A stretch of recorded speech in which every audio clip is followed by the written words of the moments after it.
আসসালামু আলাইকুম বন্ধুরা, আজকে আবার একটা ভিডিও নিয়ে আপনাদের সামনে চলে এসেছি।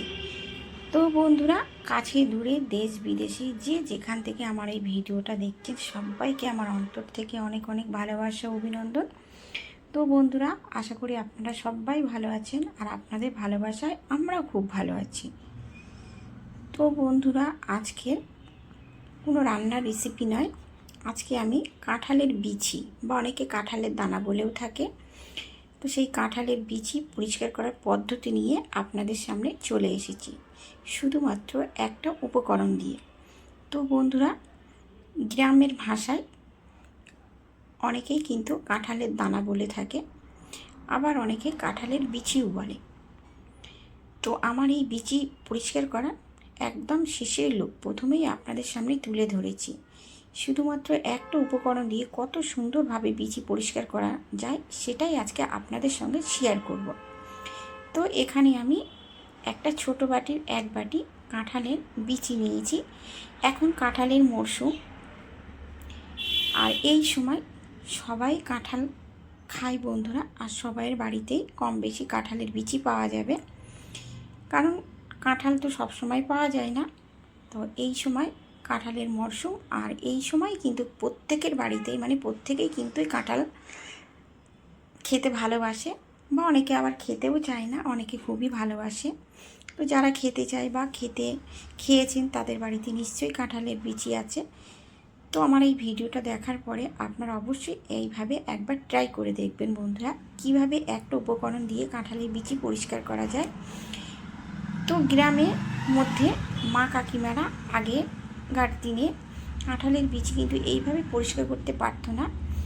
ওনারা বটি দিয়ে কেটে যেভাবে আলু ছিলে পরিষ্কার করে সেইভাবেই কিন্তু ছিলে পরিষ্কার করতেন, বা অনেকে শুধু এই ওপরের সাদা অংশটাকে বাদ দিয়েই কিন্তু রান্না করে থাকে। তারপরে চলুন বন্ধুরা, আমি এখানে একটা ছুরি নিয়েছি, আর নিয়েছি একটা তরকারি কাটার কাঠ বলে থাকি এটা আমরা। তো আমি ছুরির সাহায্যে এই কাঁঠালের বীজটাকে মাঝখান দিয়ে দুভাগ করে নেব। এই যে অর্ধেক অর্ধেক করে নেব, নিয়ে আমি হাতের সাহায্যে এই যে খোলা খোলা থেকে দানার এই বিচিটাকে ছাড়িয়ে নেব। গোটাভাবেও ছাড়ানো যায়, তা আমি এখানে দানাটাকে দুভাগ করে নিয়ে ছাড়াবো, তাহলে আমার একটু সুবিধা হবে। তো তারপরে আমি প্রত্যেক দানাটাকেই আমার এক বাটি দানাটাকেই আমি মাঝখান দিয়ে প্রত্যেকটাকেই দুভাগ করে কেটে নিয়েছি, অর্ধেক অর্ধেক করে বন্ধুরা। তারপরে এই যে হাতের সাহায্যে আমি খুব সহজেই ছাড়িয়ে নিতে পারছি। এক একটা দানা খুব সহজেই ছাড়িয়ে যাচ্ছে, আর এক একটা আবার একটু অসুবিধা হচ্ছে। প্রত্যেকটা দানা তো সহজ নয়, ওই যে বললাম গ্রামের ভাষায় অনেকে কিন্তু কাঁঠালের দানা বলে থাকে, তা আমরা কাঁঠালের দানা বেশি অংশ বলি, কাঁঠালের বিচি কম বলে থাকি বন্ধুরা। প্রথমেই আপনাদের সঙ্গে শেয়ার করলাম। তো প্রত্যেকটা এই যে দানাটাকে আমি আগে থেকে ছাড়িয়ে নেব, নিয়ে আমি ওই যে পাত্রের মধ্যে আমি যে বাটিতে এক বাটি দানা নিয়েছিলাম সেই বাটির মধ্যেই রাখছি বন্ধুরা। তো প্রত্যেকটা দানাই আমার খুব সহজেই ছাড়ানো হয়ে গেছে, খোলা থেকে দেখুন বন্ধুরা। তারপরে এখানে আমি আর একটা পাত্র নিয়ে নেব। পাত্রতে আমি এখানে উষ্ণ গরম জল দেব বন্ধুরা। এখানে কিন্তু উষ্ণ গরম জল দেব। আমি আঙুল দিয়ে আগে দেখব জলটা বেশি গরম আছে না কম গরম আছে। তো আমার মনে হলো জলটা একটু বেশি গরম, তাই আমি 5 মিনিটের জন্য অপেক্ষা করব। আর এখানে এই যে বললাম শুধুমাত্র একটা উপকরণ, তো আমি একটা লেবু নিয়েছি বন্ধুরা, লেবুটাকে কেটে নেব। আবার আমি আঙুল দিয়ে দেখলাম যে না, জলটা এবার ঠিক আছে, আমার আঙুলে সইতে পারছে গরমটা।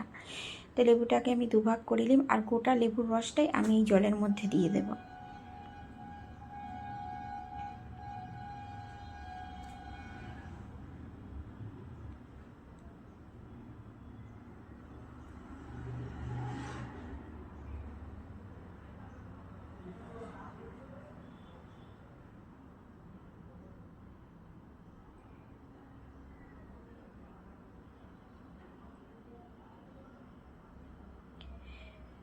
তো গোটা লেবুর রসটাই আমার এই জলের মধ্যে চেপে দেওয়ার পরে আমি ওই যে কাঁঠালের দানাগুলোকে ওই জলের মধ্যে দিয়ে দেব। জলের মধ্যে দেওয়ার পরে আমি হাত দিয়ে একটু নাড়াচাড়া করে নেব, মানে একটু খুব ভালো করে মিশিয়ে নেব। নিয়ে এখানে আমি একটা প্লেট দিয়ে 10 মিনিটের জন্য ঢাকনা চাপা দিয়ে রাখবো। তো 10 মিনিট আমার হয়ে গেছে বন্ধুরা। দেখুন আমি 10 মিনিট পরে আমি হাতের সাহায্যে খুব ভালো করে আমি চটকে নেব। চটকে নেওয়ার পরে আমি একটা দিয়ে দেখছি যে আমার একটু নরম হয়েছে কিনা। তো দেখছি অনেকটাই নরম হয়ে গেছে বন্ধুরা। তারপরে আমি এখানে একটা বোতল নেব, একটা জলের বোতল। ওই দানাগুলোকে আমি একে একে এই জলের বোতলের মধ্যে দিয়ে দেব।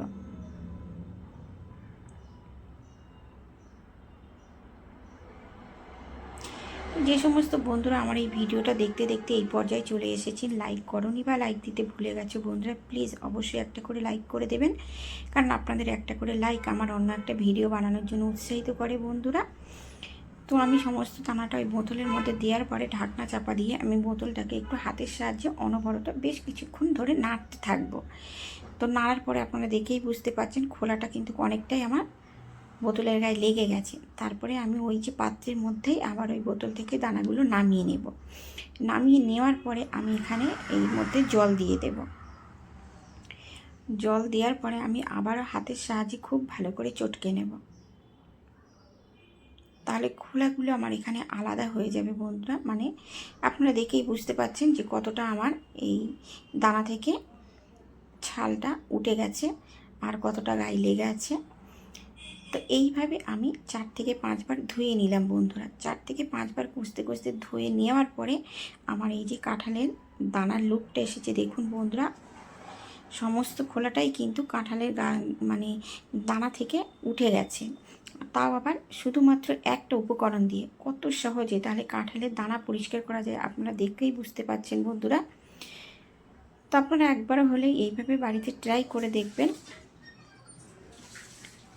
দেখুন একটা খোলাও কিন্তু আর গায়ে লেগে নেই, শুধুমাত্র একটা উপকরণ দিয়ে কত সুন্দরভাবে কাঁঠালের বিচি পরিষ্কার করা যায়।